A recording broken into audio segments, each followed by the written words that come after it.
Bonjour à tous et à toutes pour suivre ce webinaire intitulé Optimiser son recrutement pour optimiser sa R&D. Le webinaire sera constitué de deux parties. La première consacrée au dispositif de thèse CIFRE et la deuxième au recrutement de jeunes docteurs. Dans cette première partie, vous aurez une série de témoignages qui viendront s'alterner avec des présentations. Ces témoignages sont le témoignage de trio, un doctorant, un encadrant laboratoire et un encadrant d'une entreprise qui viennent parler du dispositif de test CIFRE. Une présentation du dispositif CIFRE par Monsieur Fabrice Jean, délégué régional adjoint à la DRARI de la région Centre-Val de Loire, puis une présentation du parcours CIFRE Access proposé par la Technopole d'Orléans. Dans la seconde partie, Monsieur Laurent Machelin, directeur et fondateur du cabinet de conseil RD2, vous parlera du recrutement de jeunes docteurs. Et ensuite, nous aurons le retour d'expérience sur le recrutement d'un jeune docteur par Monsieur Jean de Martigny, CTO de la société Sensivic. Ce webinaire est enregistré, il sera disponible sur une chaîne YouTube. Certains témoignages ne seront pas disponibles pour respecter la volonté des personnes interviewées qui ne souhaitent pas cette diffusion. Tout de suite, place au premier témoignage.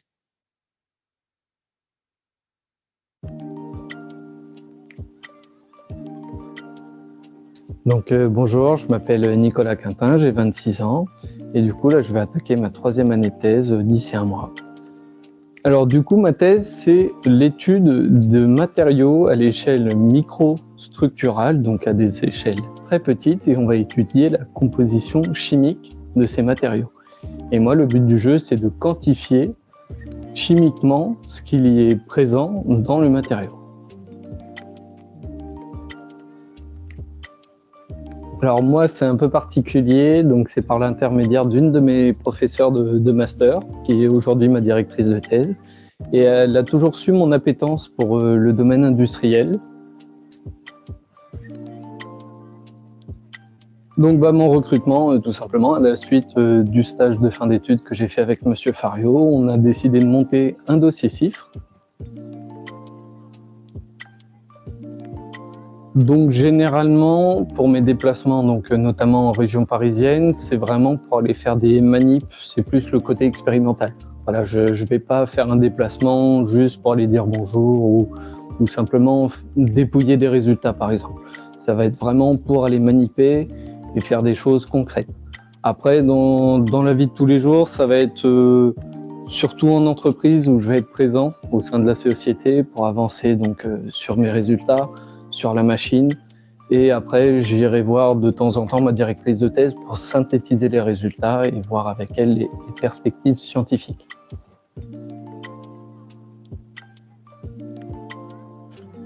Pour les points forts, c'est vrai que c'est très appréciable de passer de la science à l'industrie. Et on voit vraiment les enjeux industriels. Après, au niveau des points faibles, vu qu'il y a quand même des enjeux industriels, ça met une certaine pression sur le thésard. Il faut vraiment gérer cette pression tout en ayant l'impression d'avancer. Alors moi, je suis un peu mal placé, on va dire. Je voulais pas faire de thèse. C'est voilà, en master, il fallait pas me parler de thèse. Je voulais pas faire de thèse et surtout pas une thèse dans les matériaux. Donc j'ai envie de vous dire, ne vous mettez pas de limites. Je crois qu'on se met beaucoup trop de limites. Ça peut faire peur, c'est un engagement, il y a beaucoup de boulot, mais c'est tellement gratifiant en fait de pouvoir faire de nouvelles choses, des choses qui n'ont jamais été faites. Voilà, ne vous mettez pas de limites, essayez, enjoy.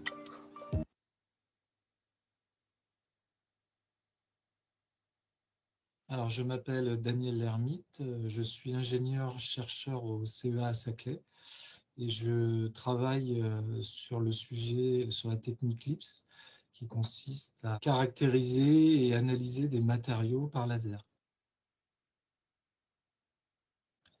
Donc en fait, moi je connaissais le créateur de la société Lazalis en tant que postdoctorant par le passé.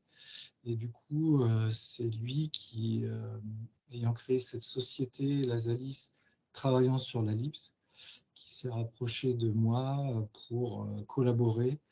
Et donc c'est lui qui m'a fait découvrir ce dispositif CIFRE. Donc un encadrant de thèse, bien sûr, se doit de former le doctorant, donc à travers le savoir qu'on a, l'expertise, et puis aussi le guider à travers son sujet de thèse, qui n'est pas forcément quelque chose de très linéaire dans une thèse. Le travail de thèse est quelque chose des fois qui est assez chahuté. Donc moi, un des gros avantages que je vois dans cette thèse CIFRE, c'est que la société qui propose donc cette collaboration a un intérêt très concret pour l'atteinte des objectifs de la thèse. Et donc je pense que pour le doctorant, ça donne un enjeu très intéressant. Là, je pense qu'il peut y avoir des objectifs très concrets. Je pense que ça peut donner des motivations supplémentaires aux doctorants. L'autre avantage aussi, qui n'est pas négligeable, c'est que je pense que si la thèse se passe bien, ça peut être aussi l'occasion d'avoir un recrutement presque automatique derrière dans la société où on a fait le doctorat. Le doctorant, il peut être un peu tiraillé entre le côté intérêt de la société et puis le côté plus académique. La société va peut-être utiliser le doctorant, je dirais, sur du travail qui n'est pas forcément en lien direct avec son sujet de thèse. Donc, je pense que c'est le rôle de l'académique de remettre le travail sur le sujet de thèse. Et donc, le conseil que je donnerais, c'est si possible, de connaître effectivement la société en tant qu'académique, hein, de connaître la société avec laquelle on va collaborer, parce que forcément, on ne sera pas toujours d'accord sur les choix à faire pour les doctorants. Et du coup, c'est important de pouvoir discuter en toute confiance. Et donc, je pense que bien connaître son interlocuteur, son homologue côté société, ça peut être un avantage quand même. Voilà, à l'issue de ce premier témoignage, je vais laisser la parole à Monsieur Fabrice Jean, qui va nous détailler les avantages et les intérêts du dispositif CIFRE. Prendre la main, donc on a bien le scénario se concrétise. Stéphane n'est pas encore connecté. Cette première, alors déjà, je m'excuse de la lourdeur des planches, puisque à la base, il y a des animations. Donc, bon, là, vous avez toutes les informations en même temps. Très rapidement, hein, parce que je suppose que beaucoup de personnes connaissent déjà techniquement un peu le dispositif. Avant tout, la CIFRE, bah, c'est une entreprise et un laboratoire qui vont élaborer un projet. Donc, ce projet peut lui-même découler d'une collaboration un peu plus ancienne. C'est un peu comme ça qu'on envisage les CIFRE. Le premier point vraiment clé, c'est les deux parties vont devoir convenir d'un candidat. Donc ça, c'est vraiment un point important.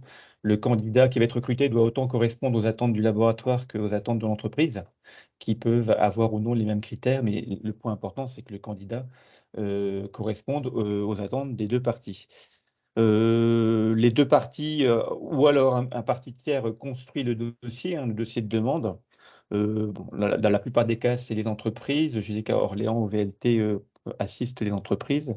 Dans d'autres établissements, c'est les universités. Ce dossier est déposé et puis l'ANRT se donne à peu près 3 mois pour vous donner une réponse. Ce délai pouvant être plus ou moins long selon les domaines scientifiques. Ensuite, si le dossier est accepté, bon, bah, il y a une contractualisation qui est faite entre l'ANRT et la société, hein. La convention en tant que telle, c'est bien entre la société et l'agence, hein, l'opérateur qui gère le dispositif. La société, évidemment, va contractualiser avec la tutelle du laboratoire par un contrat dit de collaboration, hein, qui va encadrer la collaboration en tant que telle, notamment sur les aspects financiers, puisque l'entreprise potentiellement ne va pas avoir à prendre en charge que le salaire du doctorant, mais aussi des frais générés par le projet en tant que tel, pour l'établissement. Dernier point, bon, évidemment, le déroulement de la thèse. Donc, un petit focus sur le point 3, le point 4. La NRT traite les dossiers, donc expertise des dossiers à deux niveaux. Donc, au niveau régional, donc les délégations régionales, donc, on représente le ministère de la Recherche en région, on intervient sur le volet socio-économique. Donc, on parle bien de la région en lien avec la localisation de la société. Donc, si le laboratoire est hors région, c'est bien la localisation de la société qui prévaut pour la délégation qui sera en charge de cette expertise. Donc, dite socio-économique, c'est-à-dire qu'on va se porter garant à ce que les conditions d'accueil du doctorant au sein de la société vont être dans la meilleure situation possible. Donc, on va vérifier si la société a, entre guillemets, économiquement les reins solides. On va vérifier aussi la philosophie de la société, hein. Est-ce qu'elle a bien compris la philosophie du dispositif? Ça, c'est vraiment un point important. Notamment vérifier que le doctorant sera bien alloué à 100% à son projet de recherche et pas à temps partagé. Et ensuite, vérifier éventuellement s'il y a eu déjà un début de négociation avec le laboratoire, enfin en tout cas la tutelle, pour les aspects financiers, puisqu'on sait très bien que c'est les points des fois qui bloquent en tout début de collaboration. Et autrement, le volet scientifique de l'expertise, ben, c'est la NRT qui gère, hein. Donc nous, on n'a pas du tout de vision là-dessus en région. Et c'est la NRT qui va missionner un enseignant-chercheur, hein, de la région ou de toute la France, d'ailleurs, en lien évidemment avec le domaine scientifique qui est abordé dans le sujet, dans le sujet de recherche. Donc j'en ai terminé pour celui-là, sauf si vous avez des questions. Euh, les, euh, alors, très rapidement, c'est un dispositif qui est bien sécurisé, hein. Maintenant, il existe depuis 81. Le point important à savoir, c'est la volumétrie. La NRT gère à peu près 2000 demandes par an maintenant pour 4500 chiffres en cours, hein. Donc, il y a toujours évidemment les chiffres qui arrivent, d'autres qui se terminent. On est à un rythme à peu près actuel d'attribution de 1700 chiffres par an, en sachant que le ministère est dans une dynamique positive, c'est-à-dire qu'ils injectent depuis un an maintenant 100 dossiers supplémentaires par an pour arriver à l'objectif à l'horizon 2027, à peu près à 2150 dotations par an. Donc ça, c'est un point important. Les chiffres ont reçu des budgets supplémentaires pour monter en puissance. Il y a un point particulier, mais je ne le développe pas ici parce que le CIFRE se dépose sous l'année et tout domaine scientifique confondu, enfin accepté, sauf pour les chiffres pour lequel le sujet est en lien avec la défense. Et là, il y a un CIFRE défense qui a ses propres particularités. Sinon, en termes de critères de sélection, bon, le doctorant, enfin le futur doctorant, doit avoir le grade master, hein, au début de la thèse, évidemment. Il n'y a pas de limitation et de nationalité et d'âge. Et ensuite, un point important, il y a ce délai de 9 mois, puisqu'on sait très bien que et le laboratoire et l'entreprise, des fois, anticipent un peu la réponse de la NRT, puisque les candidats, à l'issue de leur master, arrivent tous en septembre, entre guillemets, sur le marché du travail.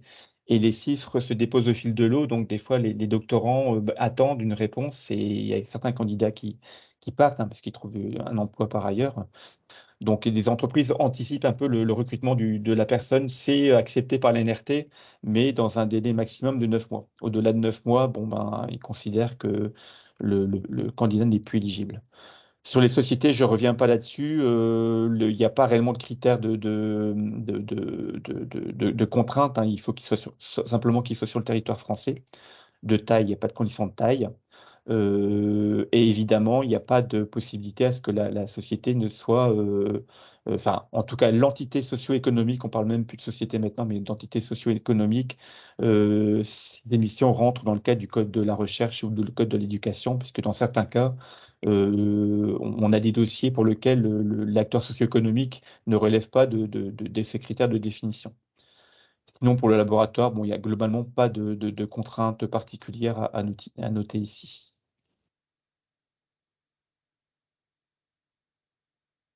Au slide suivant, s'il vous plaît. Ah oui. Oui. Donc, ça, bon, les intérêts, je ne reviens pas dessus non. puisque ça a été exposé par les vidéos. Mm, mm, mm. Juste le dernier point, effectivement, pour le candidat, et il faut qu'il l'accepte dès le départ, c'est cette double acculturation. Alors qu'une fois qu'il l'a, c'est très bien, mais il faut l'acquérir et il faut l'accepter au cours de la thèse. C'est pas toujours évident, hein, d'avoir les contraintes et de la société d'un côté et du laboratoire de l'autre, qui chacun ont leurs propres exigences, mais une fois que tout se passe bien, On a vraiment, à l'issue de la CIFRE, des profils d'ingénieurs scientifiques avec cette double acculturation. Donc, c'est vraiment la philosophie du dispositif. Et sinon, je termine par les 3 dernières slides. Alors, c'est des données quantitatives de la région Centre-Val de Loire qu'on a obtenues à partir de données brutes que la NRT nous a transmises sur une période de 10 ans, de 2012 à 2022. Donc là, vous avez sur cette période-là l'évolution des dossiers acceptés en région. Donc, qui oscille entre 20 et 40, 50 dossiers. Ce qui est important de savoir dans tous ces chiffres, c'est qu'on est sur un rythme annuel en région d'à peu près 47 dossiers, alors tout confondu, hein. Le laboratoire en région, la société en région, les deux en région, etc. On peut avoir différentes cas de figure. Un point important, c'est le taux d'acceptation. Il est quand même très élevé, hein, dans les chiffres. On a 84% de taux d'acceptation, en tout cas en région, et sur le plan national, c'est à peu près le même taux.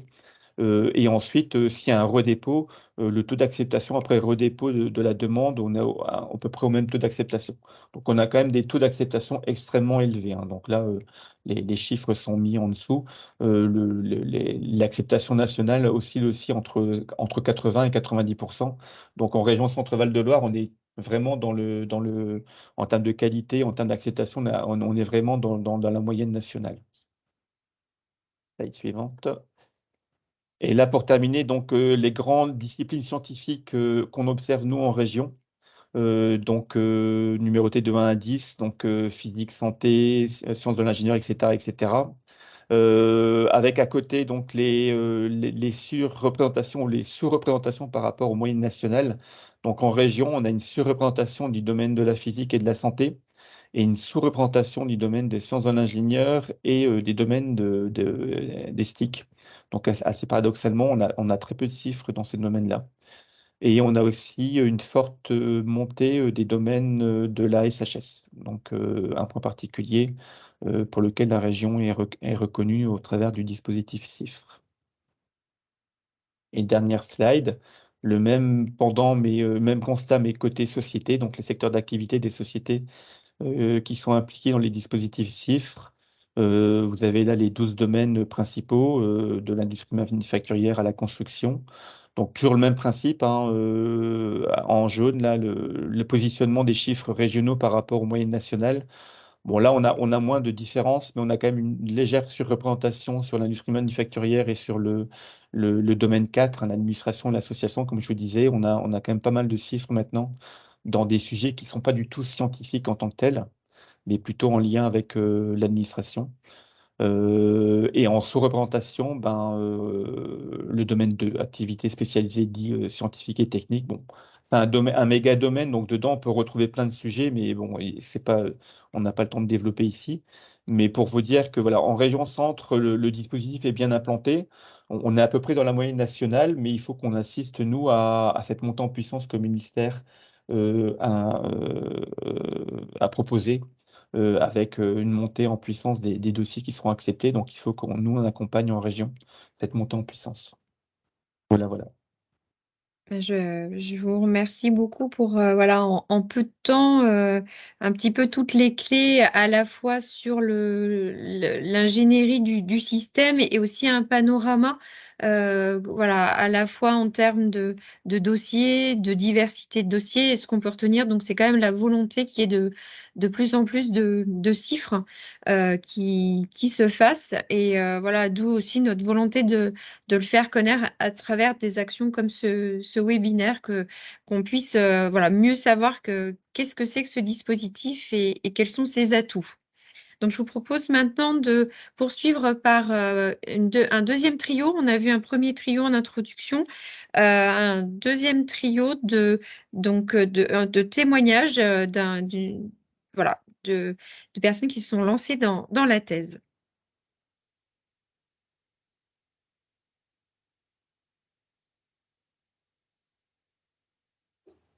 Bernard Pelletier, directeur de Nexino. Nexino, c'est un centre d'innovation d'un groupe industriel qui s'appelle Atempo, qui est spécialiste dans la data protection, data management et la cybersécurité.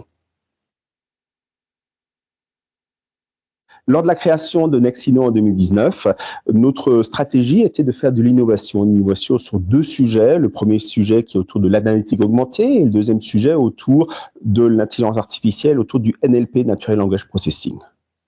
Le Natural Language Processing, le but était de cartographier les données personnelles dans les entreprises, les clients de notre groupe. Il nous a paru rapidement évident qu'il fallait travailler avec des universités qui travaillent sur ce sujet. On a détecté le laboratoire, le LIFO et le LIFAT, Orléans et de Tours.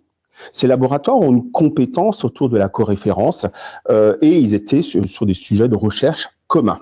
Comment monter un travail en commun? La TESSIF elle nous a paru la bonne solution.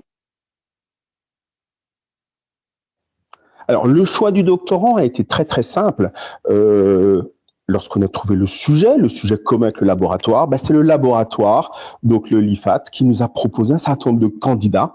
Et le choix s'est porté sur une candidate qui est un choix qui était commun entre le côté universitaire et le côté Atempo.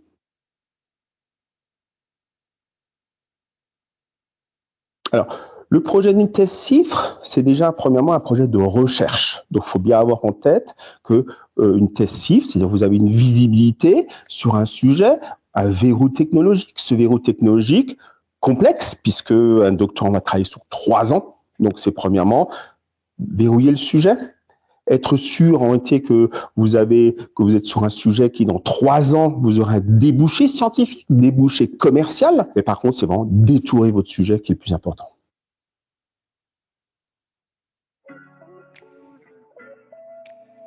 Bonjour, alors moi je suis Anaïs Alftermeyer, je suis maître de conférence à l'Université d'Orléans, plus précisément affectée le laboratoire d'informatique fondamentale.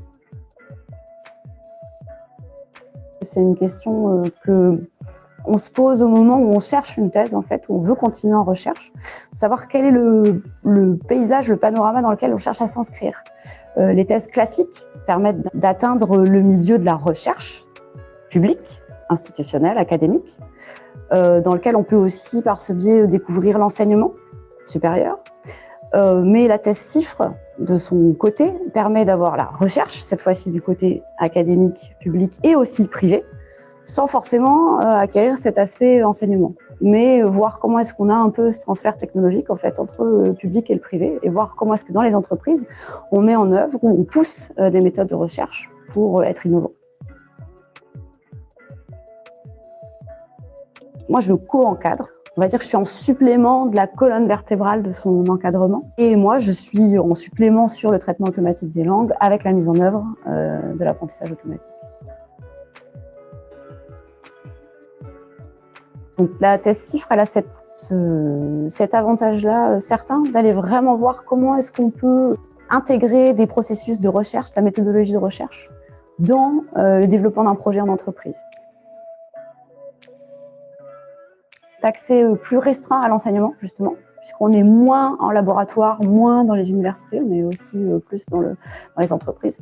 On est un peu moins en contact avec les étudiants, on a moins d'opportunités de faire de l'enseignement, même si c'est pas impossible. Le second aspect, c'est une question de gestion de temps.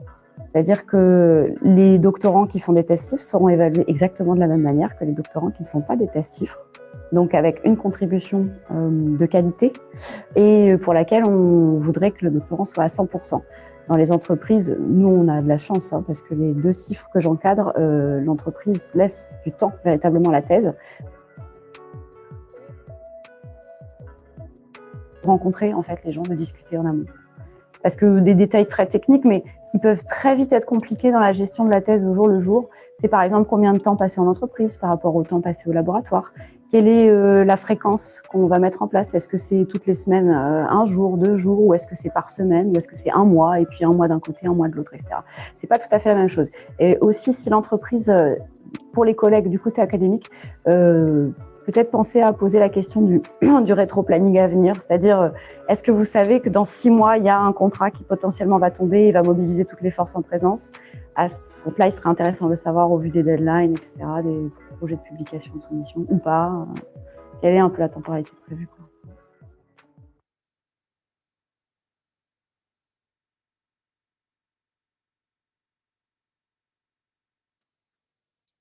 Voilà, donc en fait, encore une fois, je pense qu'il y a beaucoup d'informations hein, qui sont dites dans ces témoignages et voilà, on essaiera en fin de session de les valoriser, de les reprendre parce qu'il y a vraiment, je pense, pas mal de réponses à des questions.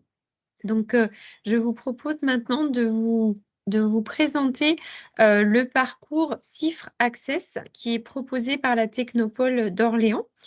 Alors, d'une façon un petit peu macro, le but de ce parcours, c'est, je l'ai dit tout à l'heure, de promouvoir le dispositif de test CIFRE en permettant à des entreprises non sensibilisées ou qui n'auraient pas la taille ou les ressources de pouvoir porter un projet de thèse, de pouvoir construire le dossier, le déposer et obtenir une validation. Il faut savoir que pour l'instant, 100% des dossiers que nous avons accompagnés ont été validés. Donc, on est un petit peu au-dessus du pourcentage dont parlait tout à l'heure Monsieur Jean de 84%. C'est aussi de faire du lien entre le milieu académique et le milieu industriel. Pour ça, on a fait des forums, des actions. Un premier en 2019, voilà, où vraiment le but était de faire rencontrer des chercheurs avec des entreprises. Puis un deuxième en octobre 2022, avec des thématiques un petit peu différentes, focalisées sur l'intelligence artificielle. Mais le but vraiment, c'était de faire émerger des sujets de stage et qui donneront peut-être des sujets de thèse. Et puis aussi, à travers ce parcours, je pense que c'est donner des meilleures chances à la thèse de bien se dérouler. Pas seulement d'obtenir la validation de la NRT, mais d'avoir pensé, réfléchi à pas mal de choses qui permettent qu'on se donne vraiment toutes les chances de bien réussir ce parcours. Donc en fait, voilà, je vais le détailler de façon un peu plus microscopique, ce parcours. Idéalement, nous, on préconise de commencer par un stage de master qui va permettre d'initier la collaboration qui, voilà, on l'a déjà entendu, est vraiment très importante entre l'entreprise, le chercheur et son laboratoire. Durant ce stage, le sujet de stage va permettre de mûrir et de potentiellement être un sujet de thèse que nous, on va après reprendre pour pouvoir le resituer dans la stratégie R&D de l'entreprise. On a parfois des entreprises qui ont un désir de thèse, mais qui n'ont pas mis en place un stage de master. Donc, on peut également commencer à identifier et à chercher le bon partenaire académique qui pourrait encadrer la thèse et à ce moment-là, faire le recrutement du futur ou de la future doctorante. Également, il peut arriver qu'au cours du stage de master, l'étudiant ne se sente pas d'appétence pour aller vers la recherche et à ce moment-là, on enchaîne, on prend le relais avec une recherche d'un doctorant ou d'une doctorante. Dans notre parcours, il y a également un énorme focus sur le sujet de thèse. Bien sûr, ce n'est pas nous les experts, donc on ne le rédige pas, mais on va le regarder pour bien valider qu'il s'agit bien de lever des verrous, voilà, qu'il s'agit bien de la recherche en regardant un petit peu l'état de l'art qui est mis en évidence. Et enfin, on va travailler pour accompagner jusqu'au dépôt du dossier de candidature auprès de la NRT. Donc, en fait, voilà, on rentre encore un petit peu plus dans le détail. Si on passe par un stage de master, ce qui est fortement conseillé, on aura voilà, une phase de rencontre avec l'entreprise pour pouvoir vraiment comprendre le sujet de stage, aider à la recherche du bon laboratoire du chercheur, chercher le profil du stagiaire et même peut-être accompagner sur la convention de stage. le gros de notre travail est quand même de l'ingénierie autour de la thèse sur ce dossier pour, je l'ai dit, vérifier les verrous. Dans quel but? Dans le but d'être en adéquation avec en fait l'expertise qui sera faite par la NRT, qui est une expertise à la fois sur le volet scientifique du sujet, mais également sur un volet technico-économique, c'est-à-dire la santé quand même de l'entreprise sera aussi examinée puisqu'il s'agit d'une subvention. On incite également, on a une vigilance par rapport aux discussions sur la propriété intellectuelle en amont de la commencer. Elle est très importante et elle permet aussi de poser aussi des étapes et des jalons dans la thèse, de discuter, ça, on l'a entendu aussi, de comment va se passer le travail du doctorant, la répartition de son temps de travail. Si le stagiaire, si on n'est pas passé par cette phase de stage, on va aider au recrutement du doctorant en travaillant sur l'offre de poste, hein. C'est très important de bien avoir en tête le profil qu'on recherche, d'assurer la diffusion de cette offre, de participer aux sélections pour essayer de trouver le meilleur candidat ou le meilleure candidate. Et ensuite, il y a toute une partie de vérification du contenu du dossier. Vous verrez, je vous ai mis des liens sur le site de la NRT. Hein, je ne vais pas redétailler. Donc, le dossier demandé, il y a un certain nombre de pièces qui sont importantes. Donc, nous, on est là en background pour bien checker qu'il y a bien toutes les pièces et aller jusqu'au dépôt en ligne avec vous du dossier. Alors, ce qui est important, peut-être des points de vigilance, c'est la temporalité. Ce qui est important, hein, ça on l'a senti, c'est la volonté de mettre en place une thèse, que ce soit du côté du laboratoire ou de l'entreprise.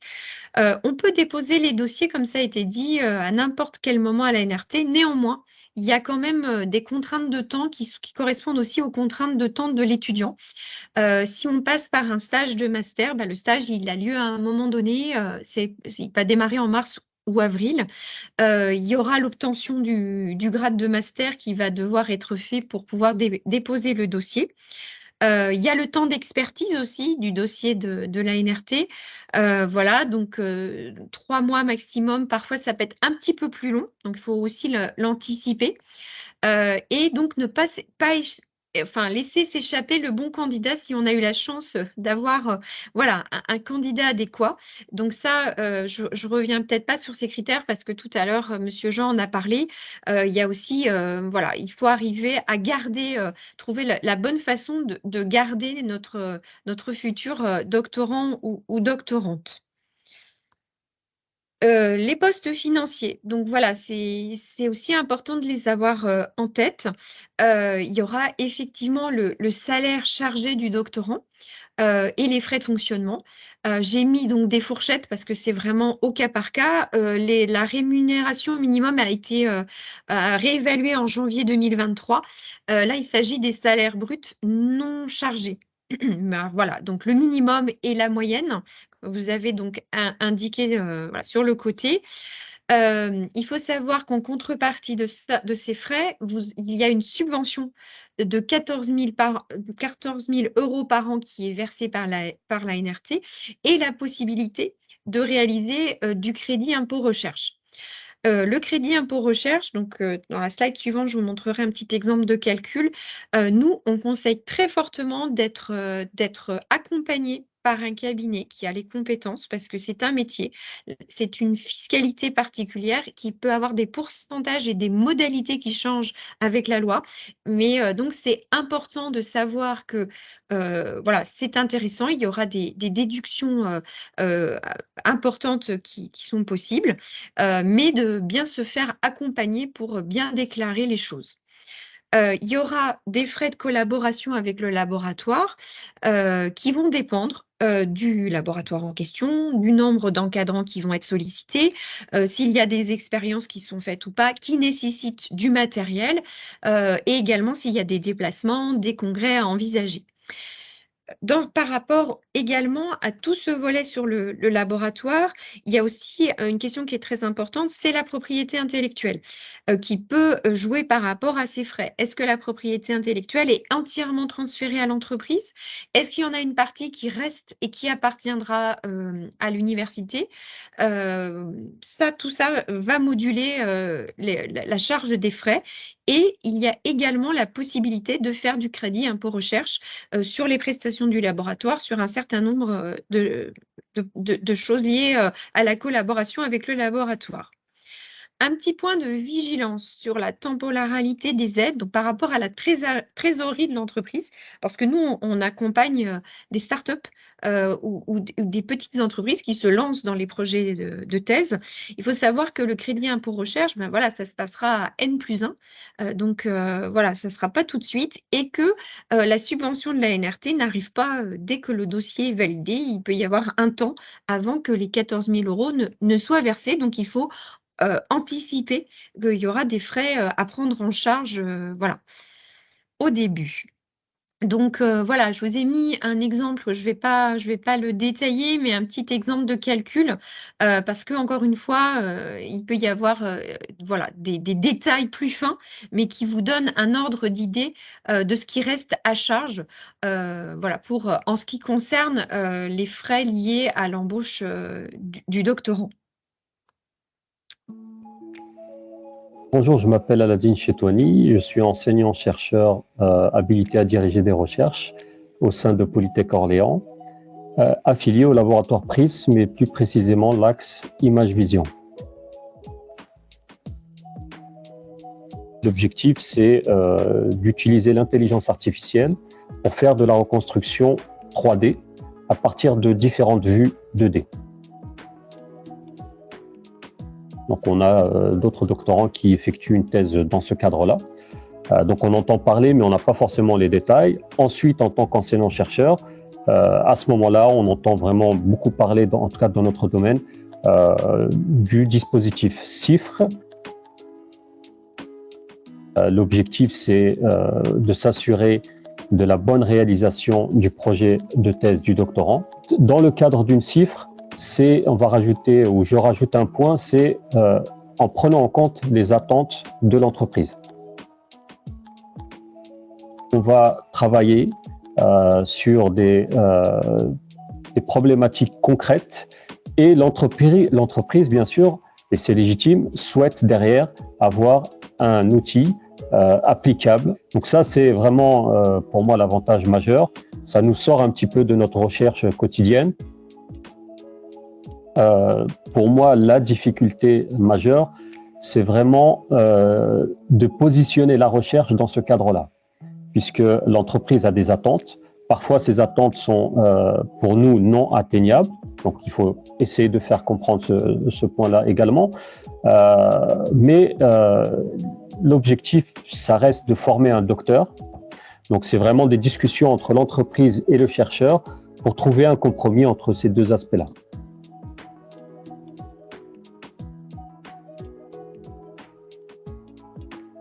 Le sujet, il faut qu'il soit en adéquation avec les topics ou les thématiques du chercheur. Et le deuxième point pour moi, peut-être que je suis un peu exigeant, mais c'est le niveau du candidat. Je dirais que le conseil, c'est vraiment de poser les bases avant d'entamer la CIFRE, toutes les bases, le sujet, l'encadrement, la partie recherche, les attentes de l'entreprise. Vraiment poser les bases de votre collaboration. Il y a l'aspect humain aussi qui rentre en jeu. Dans notre cadre avec Impact, par exemple, ils sont venus au laboratoire, ils ont visité le laboratoire, on a discuté. Donc on a vu qu'il y avait une adéquation assez élevée entre nous. Le candidat était là, à un très bon niveau, et donc on a pu lancer ce dossier-là. Mais vraiment, c'est pour moi, les fondements sont vraiment très importants. Puisque ça va jouer un grand rôle pour la suite. Je m'appelle Nicolas Drapier et je suis actuellement ingénieur en développement chez Impact. Donc le sujet de ma thèse, ça va être de de créer toute une collection d'outils d'intelligence artificielle au service de la protection et du sauvetage maritime, donc pour la Marine nationale. Alors mes motivations, déjà ça vient d'une thèse. Ensuite j'ai choisi la CIFRE parce que ça permet d'avoir une expérience dans une entreprise et donc pour moi ça a beaucoup plus de valeur qu'une thèse académique. Alors en fait, dans le cadre de mes études, je dois faire un stage de 6 mois en entreprise en 5e année et j'ai choisi de le faire chez Impact et puis après c'est comme ça qu'on a discuté pour faire une thèse, puis ça a bien matché avec Aurélien. Eh bien moi j'ai choisi de continuer sur une thèse parce que je voulais acquérir de l'expertise dans un domaine particulier et plus tard m'orienter dans la recherche, alors peut-être pas académique mais en tout cas dans la recherche et le développement pour des industries du secteur privé, peu importe, de la défense, des choses comme ça, qui m'intéressent beaucoup plus. Alors c'est par le biais de mon école où j'ai fait un appel pour connaître les différents laboratoires qui étaient recommandés et par le biais de mes pilotes de formation, on a pu rentrer en contact avec le laboratoire Prism et ensuite on a rencontré Aladine qui sera mon encadrant académique. Et ils le prennent plutôt bien, ils sont contents. Après, d'un point de vue développement, ça fait une ressource en moins. Donc c'est un peu le problème, mais ils pensent que mes recherches auront un intérêt plus tard pour le logiciel, donc ils le prennent bien. Bonjour, je suis Aurélien Châtaignier, responsable du département recherche et développement dans une entreprise qui s'appelle Impact, qui est située ici au Labo Village by CA, l'incubateur de start-up d'Orléans. Impact est une PME innovante spécialisée dans l'édition de logiciels et de services et propose des solutions orientées gestion de crise et conduite des opérations pour les secteurs de la défense et de la sécurité. De mon côté, j'ai un parcours en recherche fondamentale en bioinformatique. J'ai notamment travaillé en Angleterre, au Canada ou encore à INRAE Orléans, dans l'unité Biofora. Au sein d'Impact, mon travail est d'apporter l'innovation, notamment au travers de l'intelligence artificielle. Pour faire avancer la recherche sur des sujets de fond qui intéressent les armées, nous allons très bientôt déposer un dossier de thèse CIFRE en collaboration avec le laboratoire Prism à l'Université d'Orléans. C'est donc dans le cadre de ce dépôt de dossier que la Technopole d'Orléans et notamment Alexandra Hugnot et Natacha Olivier sont intervenues pour nous aider. Elles ont notamment participé à l'amélioration du dossier de recherche, mais aussi aux questions plus générales d'organisation de la collaboration entre l'entreprise et le laboratoire de recherche. En effet, l'expérience de la Technopole en matière de dépôt de dossier CIFRE leur permet d'avoir un recul nécessaire à un dépôt de dossier efficace et d'éviter les pièges ou les futurs problèmes qu'engendrerait une collaboration entre un industriel et un laboratoire de recherche. Personnellement, je pense qu'elles ont permis au dossier d'acquérir une maturité qu'il m'aurait été impossible d'atteindre sans elles et je suis maintenant beaucoup plus confiant quant à ce dépôt.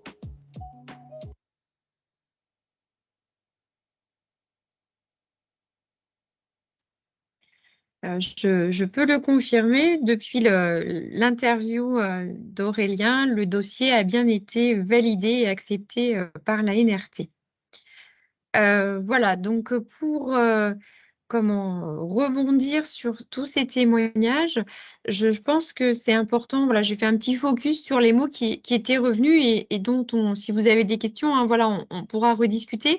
Mais du côté, j'allais dire, des encadrants industriels, je pense que de ce que moi j'ai retenu, c'est qu'il fallait avoir une vraie envie de faire de la recherche, d'avoir un ADN pour la R&D et que la thèse était un bon moyen de détourer un sujet, d'avoir une vision, d'acquérir une vision à 3 ans pour aller vers de nouveaux débouchés commerciaux. Et c'était important d'être accompagné pour justement voilà, bien aller dans le bon sens, bien définir les termes de la collaboration avec le laboratoire et le chercheur. Et ce qui est revenu aussi de façon unanime, c'était bien se connaître pour bien collaborer. Du côté académique, je dirais que ce que j'ai retenu, c'est qu'avant tout, il s'agit de former un docteur. Donc, il faut donner les moyens. C'est un sujet de thèse. Voilà, doit y avoir un certain temps, un certain rythme de travail qui doit être proposé aux doctorants. Du coup, ça implique aussi un certain niveau du candidat qui va avoir, on voit, une double acculturation, hein, ça avait été dit en introduction. Ce qui est aussi mis en évidence, c'est que finalement, c'est à la fois un avantage et une difficulté, c'est qu'on va intégrer les compétences et la recherche d'un laboratoire dans une entreprise tout en devant respecter les enjeux et le rythme de l'entreprise. Et également, hein, il y a la même chose qui est dite, c'est il faut bien se connaître pour pouvoir bien collaborer. Donc ça, c'est de part et d'autre, vraiment, c'est quelque chose de très important. Et enfin, voilà, la parole des doctorants, eh bien, je pense que pour eux, c'est vraiment une acquisition d'expertise scientifique, mais aussi humaine à travers tout le travail collaboratif qui leur est demandé. Ça leur permet de découvrir les enjeux industriels, d'avoir une double compétence et du coup, un recrutement facilité. On a vu tout à l'heure que 90% d'entre eux étaient recrutés dans les 6 mois après la fin de leur thèse. Et une bonne façon aussi de mûrir la réflexion, de se dire est-ce que je vais me lancer dans une thèse ou pas, c'est de faire un stage de recherche en M2 dans une entreprise. Donc voilà, avant de vous partager les liens qui pourraient vous aider à aller plus avant dans la connaissance de ce dispositif, je voulais prendre un petit temps pour voir si vous aviez des questions voilà, d'ordre général ou sur le parcours CIFRE Access que je vous ai présenté. Est-ce que voilà, il y a des commentaires ou des questions qui vous viennent maintenant? Donc voilà. Oui. Moi, j'en ai une. Oui, donc je suis Edith Filaire, je suis la directrice recherche d'une société basée à Clermont-Ferrand, ICAR. Et en fait, j'avais cru comprendre que pour les dispositifs CIFRE, il y avait quand même un partage qui est peut-être que sur le papier, mais qui devait être 50-50, 50 entreprises, 50 labos. Donc là, vous me confirmez que c'est 100% labos. Ah non, pas du tout. Alors, je me suis peut-être... Non, pas du tout. En fait, sur les 3 ans, voilà, il faut voir la vision sur les 3 ans. Mais le doctorant va passer du temps en entreprise et en laboratoire, suivant voilà, un rythme qui va être défini justement voilà, pendant l'élaboration du sujet de thèse. C'est vrai qu'au début de la thèse, il y a plus un temps d'étude de l'état de l'art qui peut se faire plus en laboratoire, hein, qui peut être plus encadré en laboratoire. Et puis après, des choses plus concrètes à faire en entreprise. Donc, le doctorant passera plus de temps en entreprise. Mais non, c'est une alternance. C'est justement ça la richesse. Il y a un partage du temps. Ça n'est jamais un temps qui peut être à 100% en laboratoire. Sinon, c'est une thèse académique et c'est plus une thèse CIFRE. Et pareil, 100% de temps en entreprise à ce moment-là, et c'est pas non plus une thèse CIFRE. Donc, il y a vraiment, évidemment, idéalement, 50% du temps un partage. Dans les faits, il peut y avoir des proportions un petit peu différentes qui dépendent vraiment au cas par cas voilà, du travail qui est à faire. Mais ce n'est pas du tout à 100% dans le laboratoire, sinon on est vraiment dans le contexte d'une thèse académique. Ok, donc en fait, c'est à nous, avec le laboratoire académique, de s'entendre. Il n'y a pas une obligation qui est demandée par la NRT. Voilà, c'est en bonne entente. Si c'est une collaboration, c'est du Ce qui est comment dire, je pense que M. Jean en a parlé au début, ce qui est important et qui est examiné par la NRT, c'est qu'il s'agisse vraiment d'un sujet de thèse. C'est-à-dire que le doctorant qui sera employé par l'entreprise passera la majorité de son temps à travailler sur la thèse et ne fera pas autre chose puisque la subvention et voilà, l'argent qui est donné est de l'argent qui est dédié à former un doctorant et à la recherche. Donc voilà, sur des verrous, bien sûr, qui sont comment, propres à l'entreprise, mais voilà, c'est quand même une exigence de la NRT qu'il s'agit bien que le doctorant ait du temps voilà, pour faire sa thèse. Ok, merci beaucoup. Je vous en prie. Est-ce qu'il y a d'autres questions?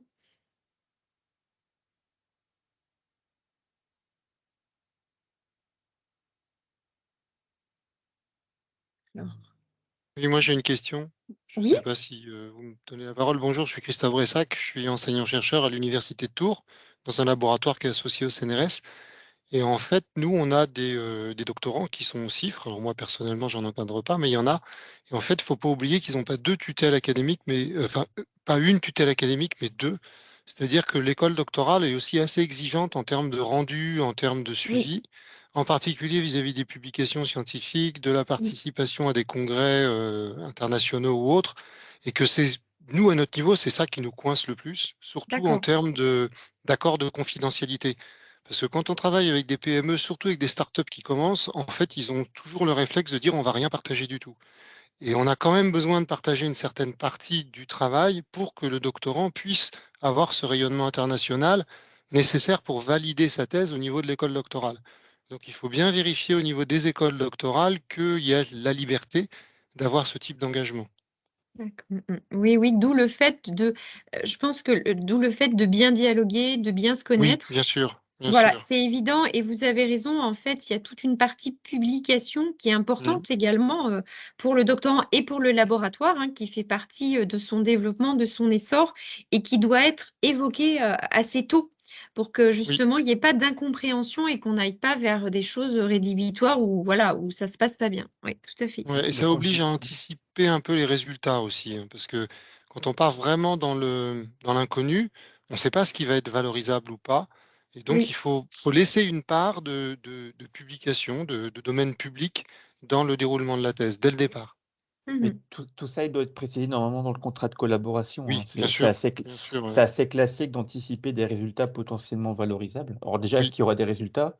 Et si oui, est-ce qu'ils seront valorisables socio-économiquement? Et c'est vrai que le sujet de la communication scientifique dans la CIFRE est particulière. Alors après, les écoles doctorales sont impliquées puisqu'il doit y avoir un courrier du directeur de l'école doctorale mm, concernée dans le dossier. Donc en fait, même s'il n'y a pas de traitement particulier des doctorants en CIFRE, hein, ça a bien été évoqué par une des personnes dans les vidéos. On parle de thèse CIFRE, mais en fait, c'est une thèse de doctorat. La mm, CIFRE, c'est une convention que la société obtient pour une partie du salaire du mm, doctorant. Mais effectivement, les exigences peuvent être les mêmes. Après, normalement, les écoles doctorales sont sensibilisées à la particularité des CIFRE, notamment par mm. ce mécanisme de protectionnisme, entre guillemets, du délai de diffusion si éventuellement il y a un brevet qui serait envisagé. Mais je conçois que ça peut être compliqué, effectivement. Il y a Si à ce l'issue de point-là, la, et puis, si à l'issue de la ouais. thèse, effectivement, les publications sont un peu coincées et que ça peut être préjudiciable pour le candidat, bon, ben, mais bon, normalement, les acteurs comment dire, et l'école doctorale en particulier, est au courant, hein, du dispositif avec ses particularités. Oui. Et puis le deuxième point, c'est que dans les écoles doctorales, dans le parcours de la thèse, il y a des formations qui sont obligatoires. Et des fois, le rythme d'alternance, en fait, entreprise, laboratoire, fait qu'il faut absolument prévoir à l'avance ce planning-là pour que le doctorant puisse vraiment valider ses 30 crédits par an, comme les autres doctorants. Ça, c'est à prévoir aussi à l'avance. C'est pas facile parce que beaucoup d'écoles doctorales prévoient leur formation au fil de l'eau. Mhm. Ça se fait bien. Mm. Merci de Merci. relever ce point. Est-ce qu'il y a, avant que je conclue, est-ce qu'il y a d'autres questions? Non? Donc j'ai mis quelques liens enfin, donc le guide du déposant sur le site de l'ANRT où il y a voilà, toutes les choses qui sont nécessaires pour constituer un dossier. Sur le site de l'ANRT, de toute façon, il y a énormément d'informations et notamment une rediffusion de la journée CIFRE qui a eu lieu le 14 mars 2023, qui est intéressante et qui donne aussi qui est une bonne source d'informations sur ce qu'est le dispositif CIFRE. Donc, le webinaire d'aujourd'hui sera mis également en replay sur YouTube. Donc, si jamais vous avez voilà, un projet de thèse ou d'autres questions, n'hésitez pas à me joindre. Je vous ai laissé également mes coordonnées. Et donc, voilà, et je voulais remercier, je ne sais pas s'ils sont connectés, mais certains sont présents, toutes les personnes que nous avons interviewées, voilà, qui nous ont donné un petit peu de temps justement pour promouvoir cette thèse. Donc, nous allons passer maintenant à la deuxième partie du webinaire et je vais donc je vais départager mon écran et laisser la parole à Monsieur Machelin. Et je prends. Voilà.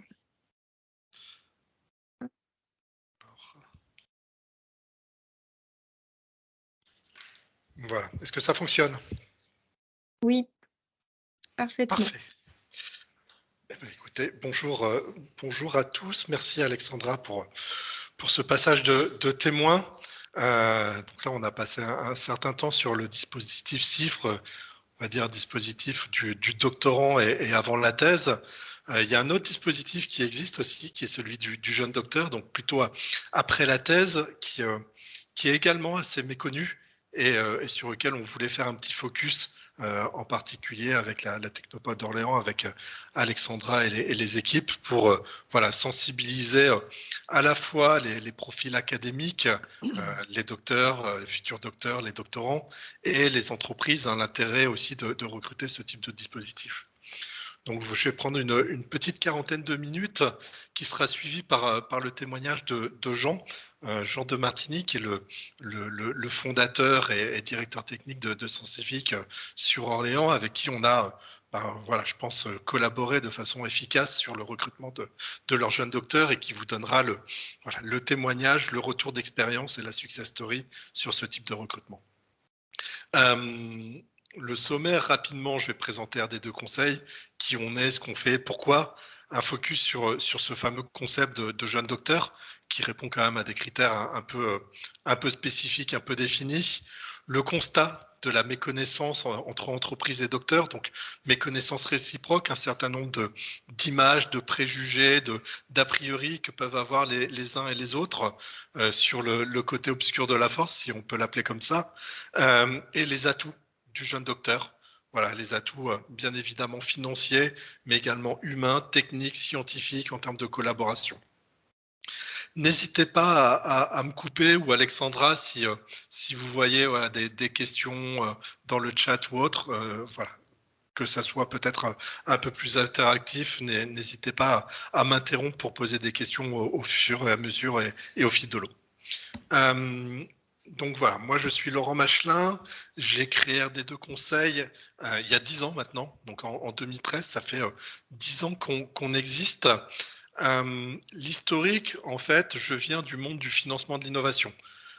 Donc j'avais auparavant créé un cabinet, j'étais un des acteurs dans le domaine du financement aux activités de R&D, aux activités d'innovation. Donc, avec un focus sur des dispositifs fiscaux type crédit d'impôt recherche, jeunes entreprises innovantes, de l'accompagnement au montage de projets européens.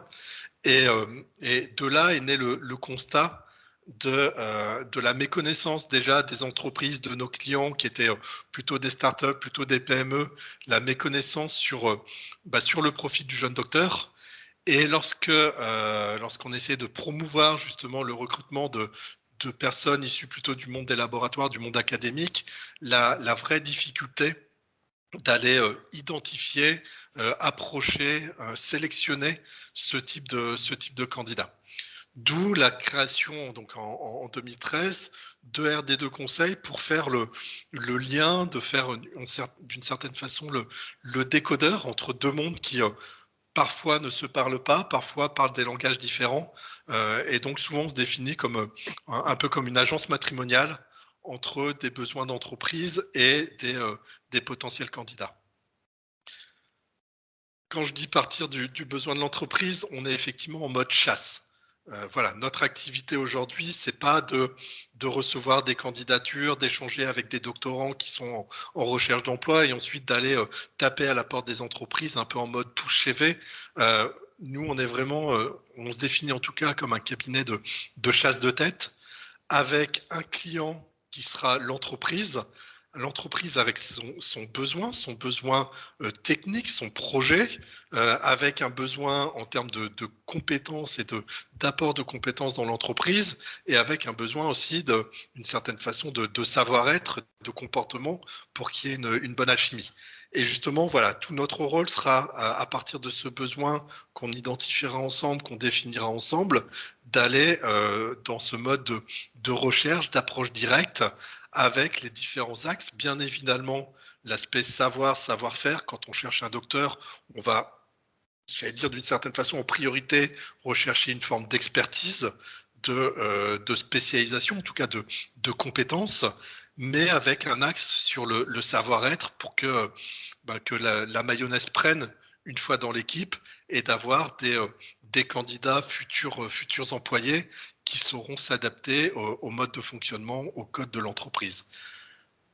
Pour vérifier justement cette intégration, toujours compliqué en amont. Enfin voilà, on peut faire passer des milliers de tests, d'assessment, etc. Sur des candidats docteurs, ça peut être aussi parfois un peu compliqué. D'expérience, moi j'ai fait passer des tests où on se retrouvait à peu près tous dans le même profil, la même couleur, les mêmes lettres.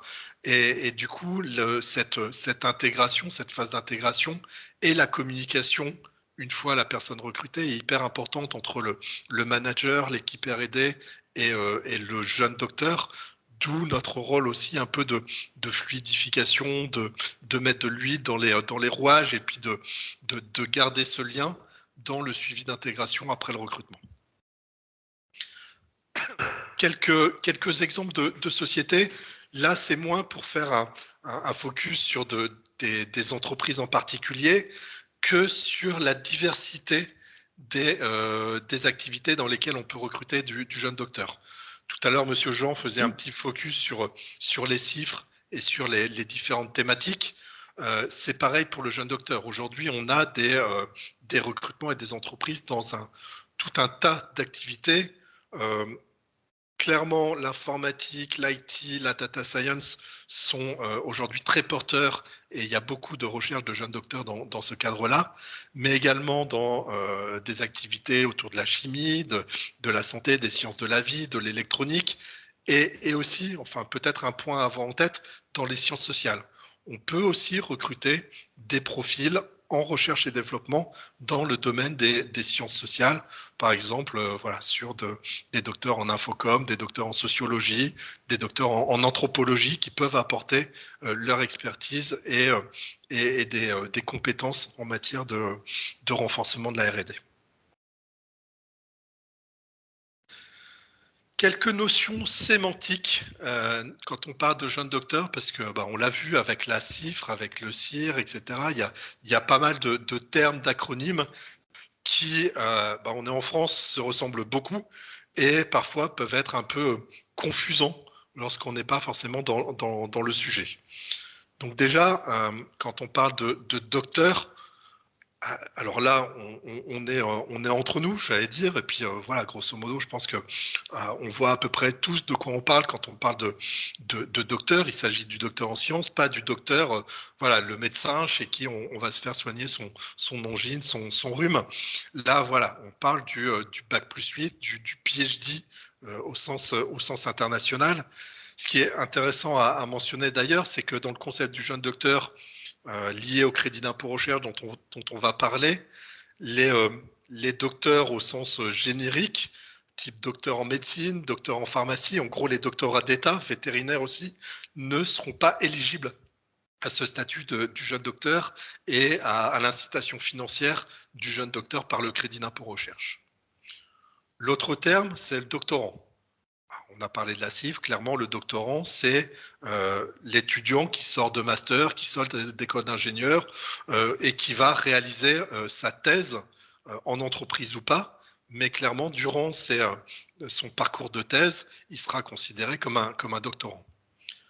Le jeune docteur, je reviendrai dans la slide juste après, mais on est sur quelqu'un qui a terminé sa thèse après, attention, jeune, on parle de docteur junior, il y a des spécificités, c'est pas du tout une question d'âge.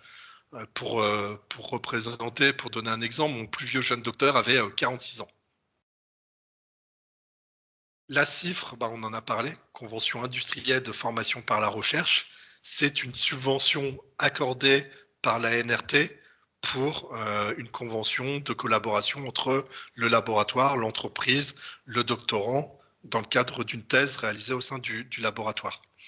Le crédit d'impôt recherche, CIR, là est on va dire également un dispositif de subvention, en tout cas d'incitation fiscale pour les entreprises, quelles qu'elles soient, qui réalisent des activités de recherche et développement.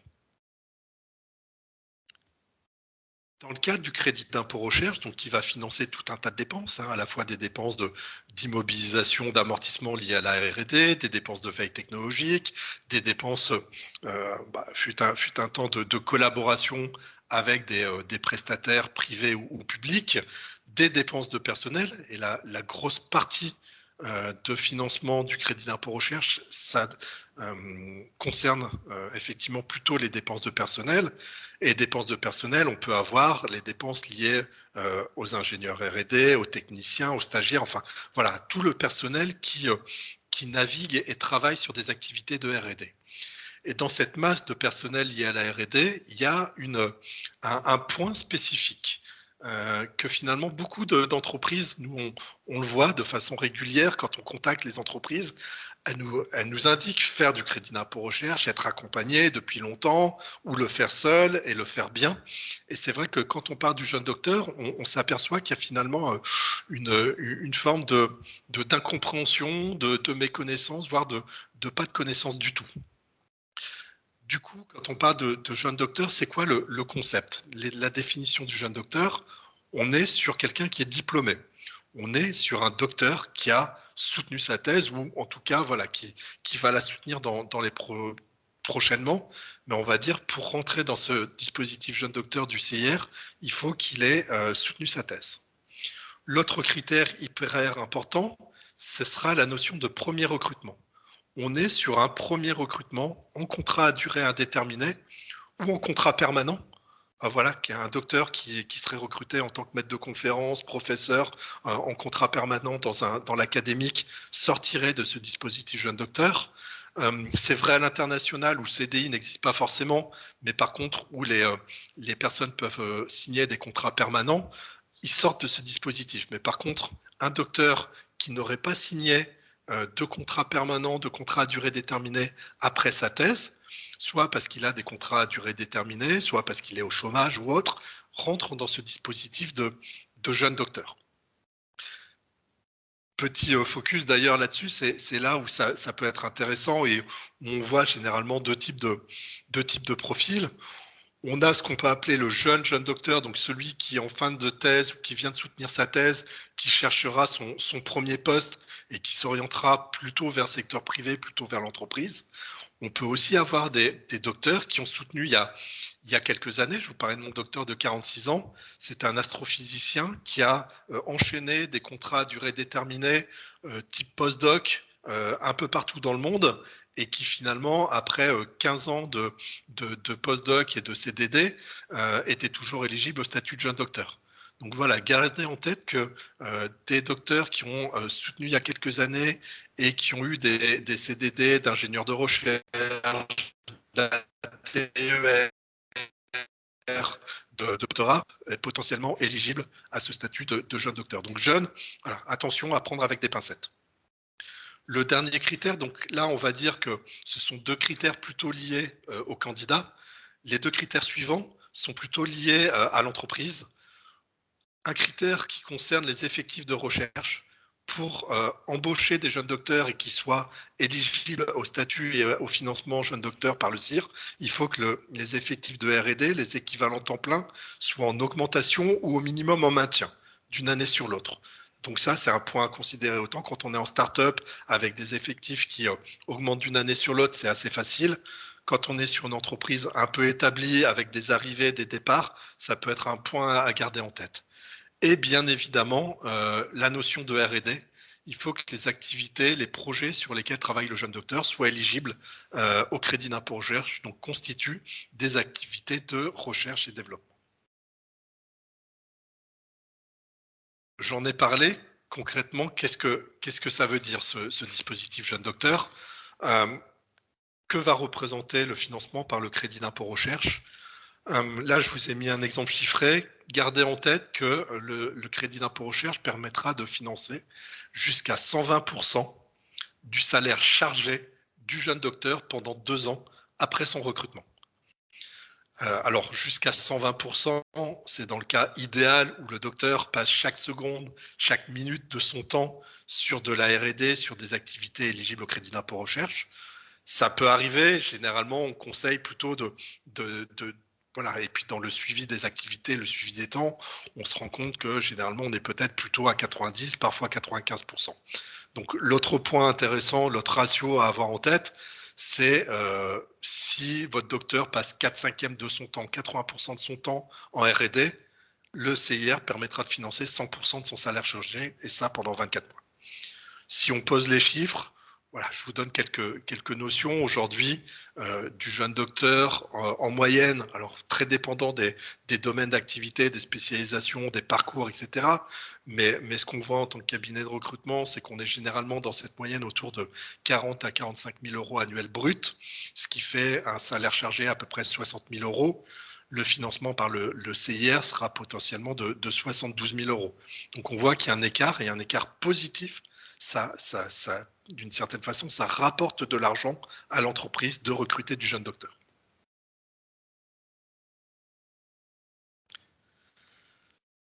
Un petit bilan. On va dire, malgré ce dispositif, malgré cette incitation financière, on se rend compte que les chiffres montrent qu'il y a finalement assez peu d'entreprises qui vont recruter du jeune docteur.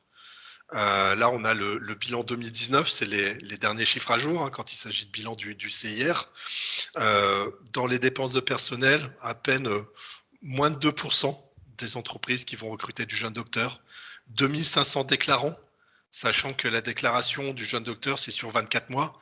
Donc, si on divise par 2, on peut voir qu'il y a à peu près 1200, 1500 entreprises qui recrutent et qui déclarent recruter du jeune docteur sur plus de 16 000 sociétés qui sont bénéficiaires. Donc, il y a encore du chemin à faire pour inciter les acteurs socio-économiques, les entreprises, que ce soit les petites, les PME ou les grandes, à recruter des docteurs. Et pourquoi ?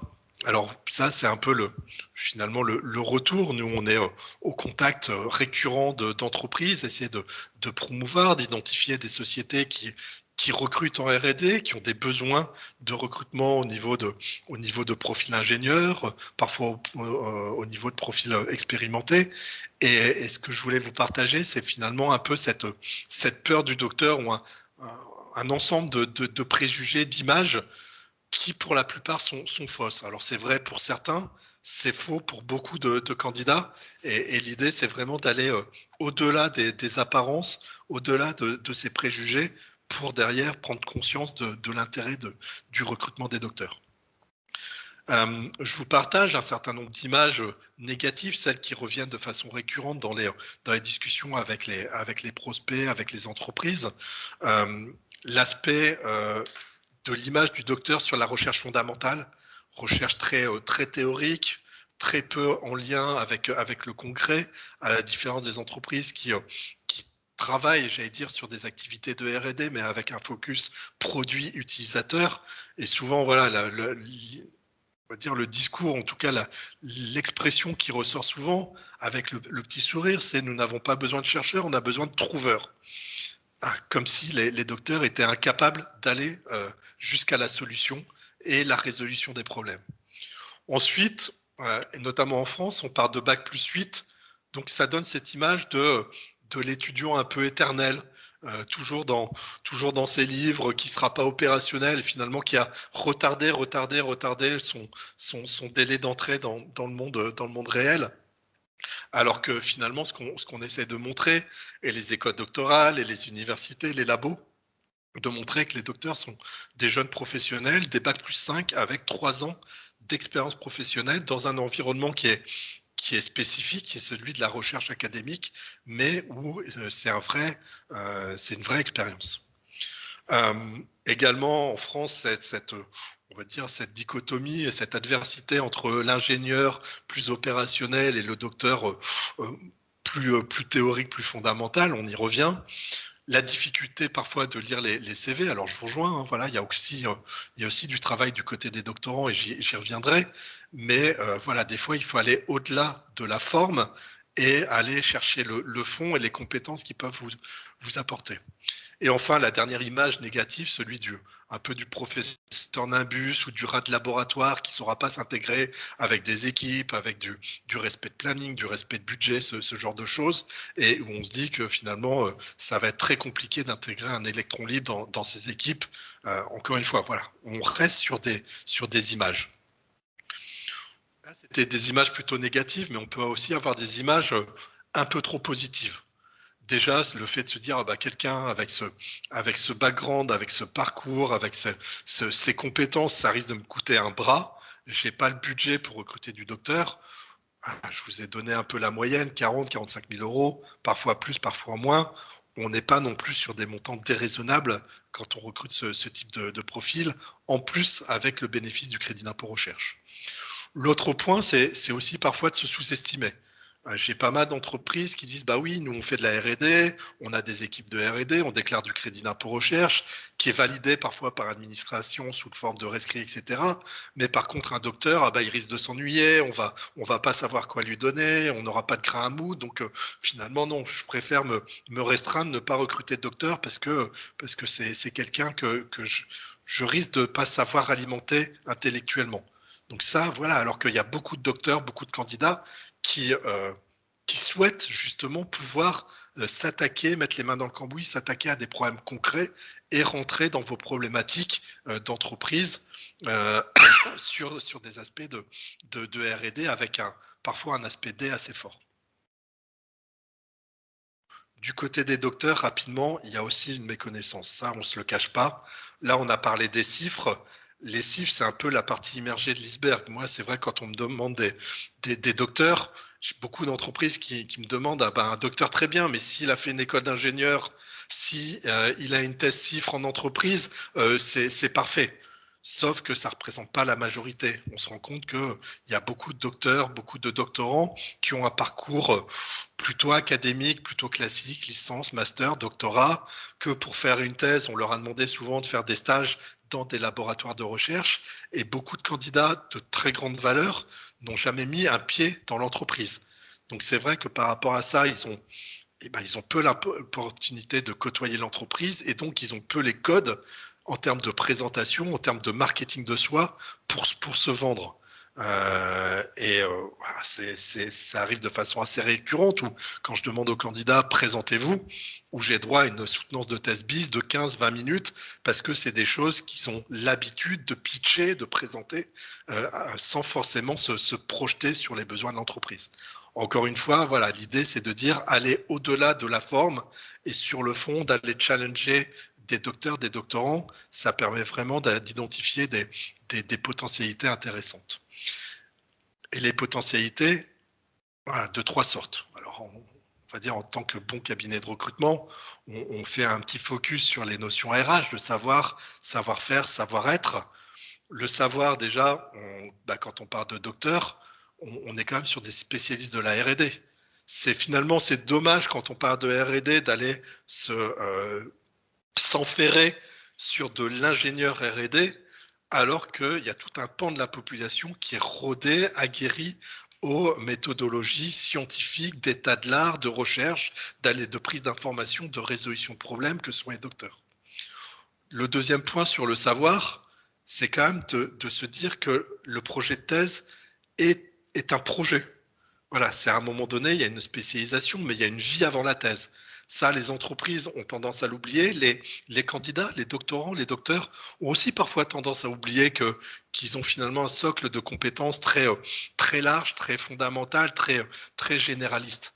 Et la thèse sera un projet, mais comme un ingénieur qui sort d'école d'ingénieur et qui rentre dans une entreprise, finalement, se spécialisera d'une certaine façon sur le projet de son entreprise.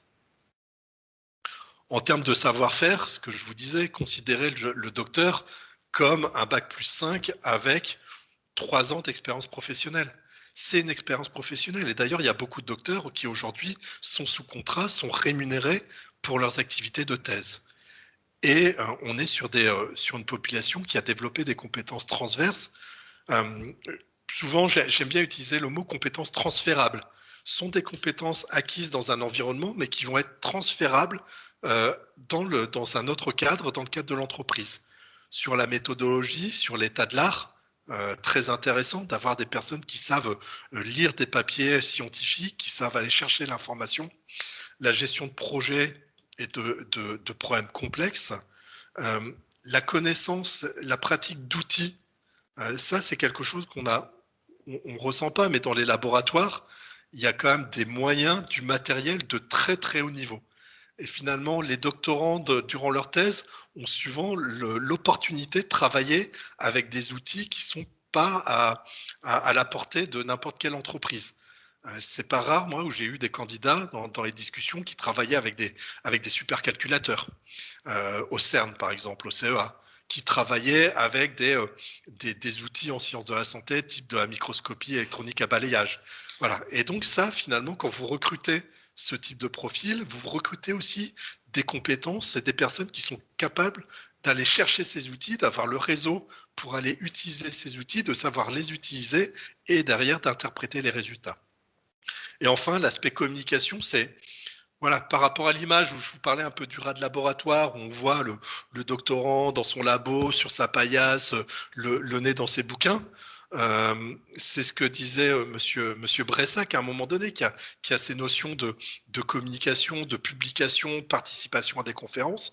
On voit que les doctorants dans les labos sont dans un environnement international, multinational, que loin d'être des rats de labo, ils sont vraiment connectés à leurs pairs, à leurs collègues, et ont cette capacité de communication écrite, orale, en français, en anglais. Enfin voilà, on est vraiment sur des personnes qui ont cette capacité de communiquer.